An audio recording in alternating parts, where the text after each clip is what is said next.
Hello, and welcome to another episode of Call Talk. Our topic today is the agony and the ecstasy of at-home agents. This is our episode for Wednesday, September 9th. During the call, we invite you to ask questions via email at calltalk@benchmarkportal.com or call in your questions at 347-857-3117. Everyone who asks a question over phone today will receive a free copy of one of Bruce's books, Benchmarking at its Best. And one lucky call-in question will also get a free All Industries report, value of $1,500. And here's your host, Bruce Belfiore. Thank you, Sean. Well, welcome back to Call Talk, everyone. Exactly a week ago, we were delving into this really fascinating topic of home agents with Steve Silver, and everything was going so well that Murphy's Law came around to put a plague on our program. We were about, let's say, halfway through the show when Sean's sterling voice interrupted us to tell us that the blog talk radio technology had just gone kaput on us. So if we'd been thinking, but how often does that happen, we would have just continued on, taped the show, and made it available to everyone. But as it was, we decided in our infinite wisdom to have a redo or makeover of the show today. Steve was agreeable, so here we are, ready to launch back into the molasses of this wonderful at-home agents program. And by the way, Sean promised me the technology will behave this time, and if it doesn't, we'll launch him into the molasses. You'll recall that Steve Silver is a senior call center manager at Apple Inc. and has headed up their HBA, or Home-Based Agent Program. And this is a remarkable story, everyone. He took the program from about 70 agents in a pilot program to full scale of over 1,000 agents in 1 year. Now, we mentioned last week that home agents, that their whole topic really is a bit of a boogeyman in our industry. Some people love the idea. Some people really hate it. I mean, one of the things that you hear a lot is, where's the control, man? You know, how do you control this phenomenon? So please call and email us with your questions and comments because we'd love to hear from you. And Sean has all that under control this week. Now, Steve assured us, by the way, last week that he did not latch onto this HBA program because he wanted to stay in his pajamas at home all day monitoring calls while eating Cracker Jacks. He said he actually puts on trousers and shirt, goes into the office every day to manage the HBA program, which, come to think of it, Steve, kind of begs the question of whether you're setting a bad example to your employees. But that's right. Anyway, he evidently has earned a lot of great experience that we're anxious to hear more about. So over to you, Steve, if you could do a recap of some of last week's point, and then we'll launch into some further areas. Steve? Absolutely. Thanks, Bruce. Yeah, I clearly am not qualified for the program that we've managed. I am not disciplined enough to get up every day, and if I don't get dressed and take a shower and head into the office, I am somehow less motivated. So I'm not a good participant in the program. Yeah, we talked last week about a couple of different things that drove us into consider this as a business option for Apple, and it was very simple things. It was things like just density within the call centers that we have in the U.S. and our inability to expand those without making some pretty significant financial investments to do that. And it also allowed us an opportunity to go out and recruit folks in markets where we really didn't have any presence previously, and we thought we could certainly go out there and find some very talented folks who were available, interested in working from their home, had good experiences, had degrees, had those sorts of things, and probably even had some Mac experience. And we wanted to go out and challenge that. We talked a little bit last week about the pilot program, and I neglected to mention one thing. And when you do a pilot program, we, like everybody else, took very good performers and we allowed them to go home. We presented the position and we interviewed them and we allowed them to go home. And what we found is that, lo and behold, our really good performers in the center were also really good performers at home. And in some instances, we saw small increases in some of our key metrics, like things like availability or utilization or those sorts of things. But What I wanted to mention is that the real opportunity, as we've discovered over time, isn't to take your high-performing outliers and send them home. The real opportunity is to move into the meat of the bell curve where the bulk of your population resides. And that's where you really see some extraordinary changes in performance. You see utilization going up 10, 15, 20%. With a population that maybe just in the center couldn't get it figured out. But when you sent them home and you gave them the power to work from home and you gave them the necessary tools. So I think it's one of those things where you almost seed the program for success by putting really good agents in their homes and saying, hey, look, see, they're still really good agents. And the real opportunity is really to move back into the heart of the bell curve and bring those folks forward. We also talked a little bit about naming conventions, and I think you mentioned early on this notion of the boogeyman that is HBA, and I wanted to make sure that everybody realized that HBA isn't only a boogeyman to call center managers. HBA is a boogeyman to the candidate. We discovered very early on that applicants who read the title home-based agent thought it was a scam. Even when it had our name in front of it, even when it said Apple Home-Based Agent, we noticed that our applicant population was considerably lower than we would have ever expected it to be. So we ran postings side by side, one that said home-based and one that did not say home-based. And lo and behold, we got hundreds of people that applied to the one that didn't say home-based.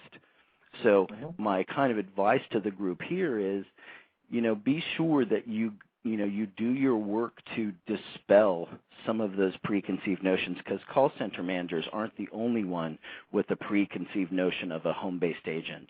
Some of our home-based agents told us, well, we thought it was like those commercials you see at like 2 o'clock in the morning on TV, make $10,000 an hour, but I'm working from home, just buy this $9,000 DVD set. So, those were some of the things that we talked about that I think really made a difference for us, and they were tough lessons to learn along the way, for sure. Okay. Well, we just got an email in from Marianne, Steve, and she asked a good question, which is, what do you find is the best motivator for at-home agents? And she adds, it can get lonely out there.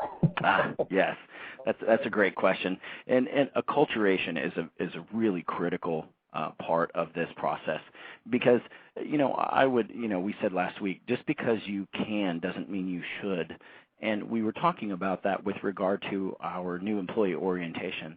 We were devising an ability to onboard our employees completely remotely, and we went through that process, and what we discovered is that we used to be a one-day process to bring people in through new employee orientation, and we actually expanded it to 3 days. And we gave them a chance to meet their peers or their teammates that are in the same region that they're in. We gave them a chance to meet their managers. And we really gave them an opportunity to feel connected to the organization. So, I always tell people, I'm not 100% sure we want someone who's not connected to Apple talking to Apple's customers. So the question that's being brought up with regard to how to make them feel connected and part of the company is extremely important. We've done a handful of things. We have created a virtual communications meeting that is exclusively designed for the home-based agents, where it's piped right out to their homes in a live video feed. We've done some fun stuff where we've had a donut eating contest where you hang the donut from a string, and everybody sits in front of their iChat, which all of our machines, of course, have iChat or camera in them, their eyesight camera, and have a contest of who could eat a donut off the string the fastest. We had a dance contest where the evolution of dance, which was the YouTube video that lots of people have seen, we did something very similar. We got almost 400 participants in that contest, and that video was actually shown in the communications meeting. So there are lots of things, and I think as you look at your need to make them feel connected, you don't get as many opportunities as you did if they came into the facility every day. So when you do make an effort to connect with the agent, it has to be something that you've really thought through and gone and felt the experience on the other side. I think, unfortunately, most content and most tools they're designed almost in a vacuum that doesn't acknowledge that the person who is going to be receiving or viewing or participating is probably sitting at their desk at home in their living room, and it feels very different than when you're in a big building where there's a bunch of other people around. Okay, well, hopefully that's a good answer for Marianne. And really, I think that's an important thing. One of the things that we see consistently, Steve, with Centers of Excellence is that the agents in Centers of Excellence will describe the place as family-like. They will use terms that, good team spirit, family atmosphere, love the activities, love the incentives, love the fun days, all that kind of thing. And so what you've done is to, on a selective basis, take those kinds of activities and push them out, make people feel a part of the organization by having fun as well as doing the work. That's correct. And I think what we've done with ours is every company, every call center has things like the quality of life team, right? It's a perfect example. Well, in our situation, we don't actually ask our quality of life team. We don't have our HBA folks participate in that one. We actually give them their own. And so what we've begun to really do is discover that not all of these things that they want to do, there's a lot of listening on a phone call for people who are in a room, which is extremely difficult anyway. So what we've done is we've begun to create forums for them. We have a wiki interface where they can go and they can post either comments about certain challenges that they're having or regionally driven issues. We have our country, our HBA network broken out into regions. And then we also allow them the opportunity to, of course, submit requests via directly to their manager. And oftentimes we end up doing contests to try to promote it because every quarter we have basically a call center recognition program, and we created a completely unique, completely separate recognition program for our home-based agent network. Perfect. Okay. Fascinating stuff. We have another question here from Rick Williams. He says, ongoing training for remote agents is challenging. So this is obviously a person who had some experience with it. How do you ensure that they are as highly trained as possible? That is the $64 million question. So I would agree that truly remote training, virtual instructor-led training, is really the most difficult piece. And so what we've discovered is that slowing down the training is probably a good idea. We've discovered that in a classroom versus in an online experience, agents tend to rely on each other more than they rely on the instructor. So instead of asking the instructor, they will just chat someone who they know is in the class and ask the other student. And so what we're devising are some ways by which we can, basically push information to the students as they go through the training. There, of course, are always technology challenges to the delivery of the training, but that kind of goes without saying. The most important piece is the redefining or the realigning of the curriculum so that it is suitable and appropriately put together for someone who's not sitting in a classroom, someone who is sitting at home and who may struggle mightily with very simple tasks like, for Apple, it's a fantastic and interesting challenge in that we have people who have never even seen a Mac before. So we tell them to click on the browser. They don't even know what the browser icon looks like. So you get to a place where I would continually say training is the place where the biggest opportunity and the biggest challenge for a truly distributed workforce exists. Wow, that's really something. And you can imagine that Mac is a lot better known than a lot of other products and services that other people have to deal with as well. So I'm sure your experience is very useful to a lot of the people who are listening and thinking about what they have to offer to the market. Yeah, and we've done some simple things. I would offer this just as examples of things that we've done to help introduce people to the product. One of the things we do is our new employee orientation is called the out-of-the-box experience. And so what we do is every agent who starts with us, when they go into NEO, they spend one day sort of talking about the essentials of the company. The second day, they get their brand new machine in a box in front of them just like a customer would. and they're asked to take their machine out of the box and set it up, get it configured, get it plugged in. So we're really walking them through a very tactile, very hands-on experience of the equipment so that they can really not get caught up in those simple things that end up eating up your training hours. So there's lots of things that you can do to try to introduce the product to the agent and get them comfortable before you put them on the phone with the customer. Gotcha. Okay, great advice. We have a caller. Sean, over to you to introduce the caller. Roseanne, did you have a question? You're live. Okay, yes, I did. I have two questions. The first one's an easy one. Are your people employees or independent contractors? They're employees. They are employees. And is there any buy-in on their part to be a home-based agent? In other words, do we ask them to make an investment? Yes. Personally? So yes. That's a really good question, and we solve it a couple of different ways. 90% of the investment is resolved by Apple.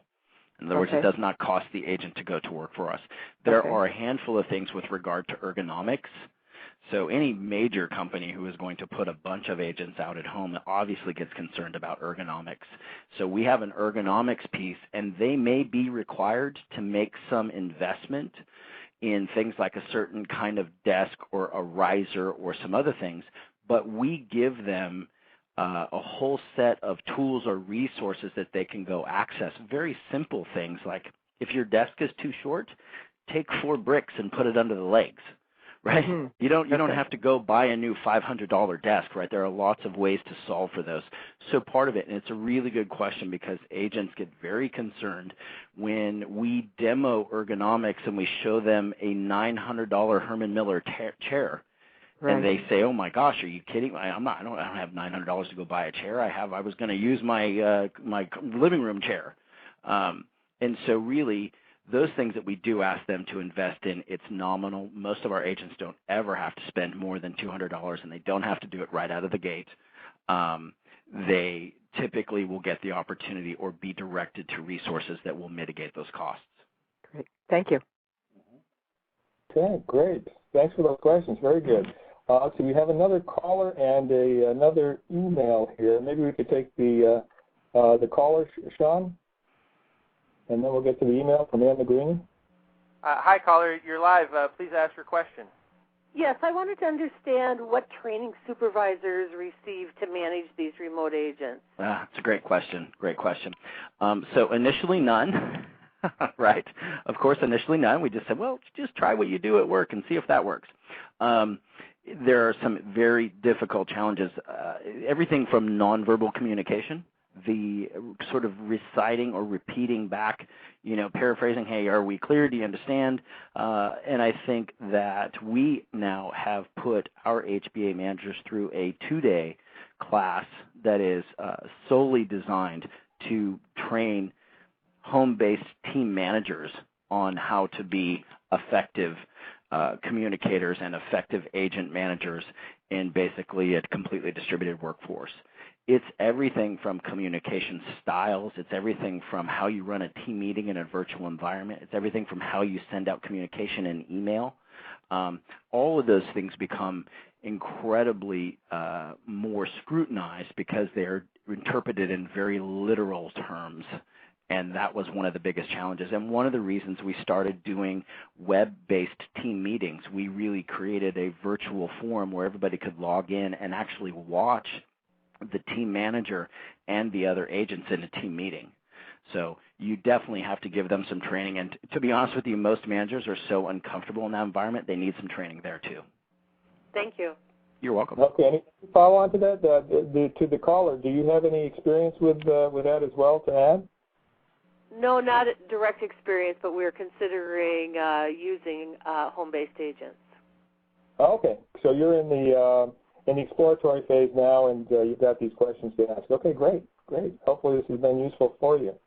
Thank you. Good. Yep, you're welcome. We have a question here from Ann McGreeny, and actually she mentions the same thing about who provides the equipment for them, so you mentioned that already, Steve. She also asked, how do you measure their performance remotely? In other words, the quality of answers, all that sort of thing. So how do you measure of your remote agents? Yeah, we have pretty sound technology infrastructure that allows us to view every agent, even in a home-based agent model, down to the agent level. So we can see their performance. We get agent-specific CSAT surveys back. We get peer reviews when escalations happen, that sort of thing. So really the reality is, from a performance perspective, the way that we view and review agents at home is essentially no different than how we do it with folks that are internally. Same set of reports are available to the team managers and the area managers. Okay. Another question's come through here, Steve. Do you have experience with vendor home agent companies? And yeah, in fact, could you evaluate the differences, if you can, between internal HBA and external vendor HBA? Absolutely. Yeah. So we started down that path, and we visited and talked to lots of folks. We talked to JetBlue. We talked to Disneyland. We talked to Arise. We talked to a number of other companies out there. There are lots of people in this market. Apple just happens to be one of those organizations that is incredibly particular about how we do certain things. We were very, very concerned about how this training would be delivered. As been mentioned earlier, one of the biggest challenges for us. And so we really wanted the opportunity to increase, the number of our actual agents that worked for Apple and were talking to our customers directly.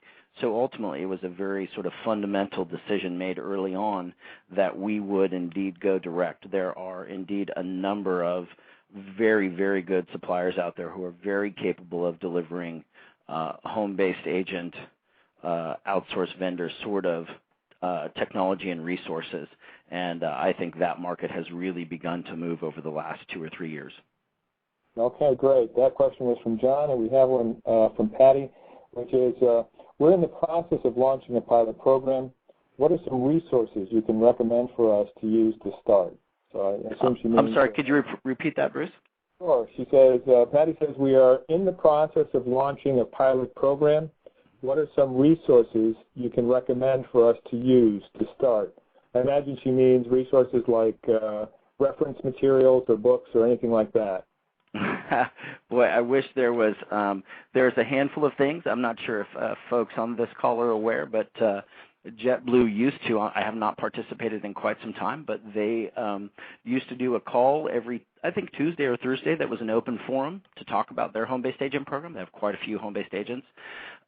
There is some documentation out there with regard to home-based agent agreements. I would absolutely advise you to go out and find one of those. I think JetBlue and a handful of others have shared those publicly, but I don't want to say that's absolute. There is some documentation out there. I think the things that you really need to be spend some time with your attorneys on in the language of what constitutes work. Time and attendance is extremely important, and breaks, the way that you verify that breaks have been taken and those sorts of things, all need to be called out and discussed much more directly than they ever were in a face-to-face call center environment. So unfortunately, I wish that I could say, hey, here's the documentation that we use. Apple would never allow for that.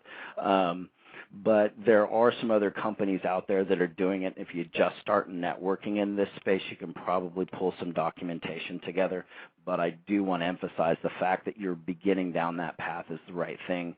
Time and attendance, breaks, what constitutes a work environment, what constitutes a home environment, et cetera, is very, very important.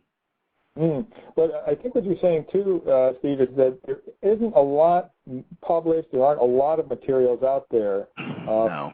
Would that be true? That is absolutely true. It was very difficult. Right? We've only been at it for a year, and most of what we have, we've had to build. And I think, fortunately or unfortunately, there are lots of lessons learned in every single revision that we make. Yeah. So basically, you're pioneering here. And I mentioned sort of offhand to you last week that I'd love to write a book with you about this because we're getting some experience on it as well. So, and if there's anybody listening who'd like to contribute or have a chapter or something like that, please let us know because I think this is an area that needs more publication, more research, and it's exactly the kind of stuff that we love to do. Would you agree with that, Steve? Oh, absolutely. And it really is, I think, I think there's just this moment of anxiety and consideration when I was saying last week, we actually took it to a whole nother level of anxiety for our attorneys, and we created a home-based agent college program where we went out to universities and we hired over 200 college students, and we sent them home essentially as part-time home-based agent college students. And everybody, of course, our attorneys thought, you must be crazy. They're beer-swilling college students. Surely they won't be available and won't take phone calls. They're actually some of the best performing agents that we have in the world. And so my point is that people do behave responsibly. That was one of those places where we had to align, sort of cross every T and dot every I to make sure that Apple as an organization was protected, as well as was really clearly articulating, what the scope of responsibility is. But once you get over that, the opportunity from a cost savings perspective, and I was explaining the other day that we have this analogy I kind of threw out there, little catchphrase, it's the equivalent of buy 3, get 1 free. And what I mean by that is for every 3 home-based agents we hire in some other, basically area of the country, when we look at performance and we look at wages and we look at all these other things, every fourth one is essentially free when you account for everything from increased utilization to decreased absenteeism, decreased attrition, decreased ongoing training requirements, increased availability. We've increased our agent to manager ratios, no facility costs, and then and then there's the what's the value of 1 point of CSAT, right? I think that you can have a conversation all day long, and I think that everybody struggles to understand exactly what that is, but it's extremely important and it's incredibly valuable. Okay, well, just in line with your college students there's a question from Jeff. Part of the question is, what age group do you see is best suited for at-home employment? Is there an age group, or are they all good? I'm sorry, say that again, Bruce? The question is, what age group, if there is one age group, do you see as best suited for at-home employment? I would actually say I would address that question in the reverse. I would say that your access to diversity is infinitely better in a home-based agent network because you allow for a level of freedom and flexibility that you just didn't get in a call center. I don't think all our call centers, I think if you look across industry data suggests most of your call center in-house agents, let's say someplace between 26 and 29 years old, roughly 2 to 3 years of experience, et cetera, right? You have an incredible opportunity to get access not only to a more junior population like college students, but I also think to a, more senior population who, maybe have left the workforce and don't want to work, 40 hours a week or 70 hours a week or do anything like that. But this opportunity to give those folks access to an opportunity to work for a company like Apple or some other company. So I would look at it and say the reverse is true. Rather than running in the conventional space, you get access to a diverse population that, in my mind, is really just unprecedented. And our data is absolutely showing that from everything from gender and age and everything where we just haven't seen those levels of diversity in the past. Mm-hmm. Okay, great. Actually, we're coming to the bottom of the hour. I'll just have one other quick question here, and it has to do with what a lot of people are concerned about, which is the dogs barking and the babies crying type of thing. The ambient stuff, which I think has not come up, but a lot of people have on their mind. How do you handle that? How do you just sort of handle it to begin with, and then if it pops up, even though it's not supposed to, what do you do? We have about a minute for the answer to that. Right. The first thing that we do is we go out and we ask them very clearly, do you have a quiet place to work? Right. That's the first question. The second thing you have to do is you ace your agents more than you might normally would, or you might normally do. And you also put it on the onus on your managers. You're going to hear very quickly. We thought for sure that was going to be a monumental issue. It has turned out to be zero concern to us. We really don't have that as an issue with our agents. Okay, great. Well, listen, Steve, this has been fascinating. I want to thank you very much for attending this and for contributing so much. And 2 weeks in a row, boy, you deserve a medal for this one. And I'm serious. I think there's some really good research that we could do and that you could be the center of.